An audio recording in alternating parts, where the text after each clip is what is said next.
জাতীয় দলে আসার পর থেকে লেগ স্পিনার জাদু নিয়মিতই দেখাচ্ছেন রিশাদ হোসেন। বাংলাদেশ দলে লেগ স্পিনারের যে হাহাকার ছিল সেটা আপাতত রিশাদের পারফরমেন্সে ঢেকে গেছে। আন্তর্জাতিক টি-20তে বাংলাদেশিদের মধ্যে সর্বোচ্চ উইকেটও এখন তার, তবে মাত্র 15টা।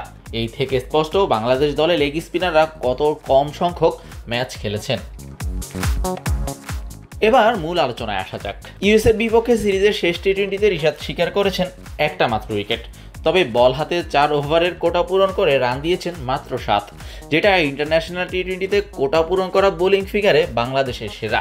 এদিন তার ইকোনমি ছিল মাত্র 1.75।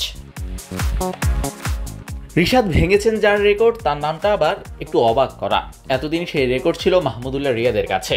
2014 টি-20 বিশ্বকাপে আফগানদের বিপক্ষে 4 ওভার বল করে রিয়াদ শিকার করেছিলেন 1 উইকেট, রান দিয়েছিলেন মাত্র 8, ইকোনমি মাত্র 2। এই লিস্টে এরপরে অবশ্য সাকিবের রাজত্ব।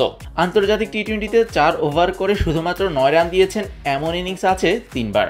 2021 টি-20 বিশ্বকাপে পিএনজির বিপক্ষে 9 রানে শিকার করেছিলেন 4 উইকেট। 2014 টি-20 বিশ্বকাপে হংকংয়ের বিপক্ষে 9 রানে শিকার করেন 3 উইকেট। এছাড়াও 2024-এ জিম্বাবুয়ের বিপক্ষে 4 ওভারে 9 রান দিয়ে নিয়েছিলেন 1 উইকেট। সাকিবের মতো 4 ওভারে 9 রান দেওয়া মুস্তাফিজের নামও আছে একাধিকবার।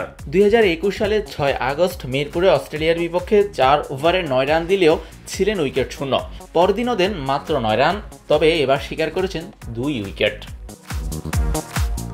সেরা 5 বোলারের আরেকজন আব্দুর রাজ্জাক। বাঁহাতি এই স্পিন কিংবদন্তি আইরিশদের বিপক্ষে 2012 সালে তাদের মাটিতে 4 ওভারে 9 রান দিয়ে শিকার করেছিলেন 2 উইকেট।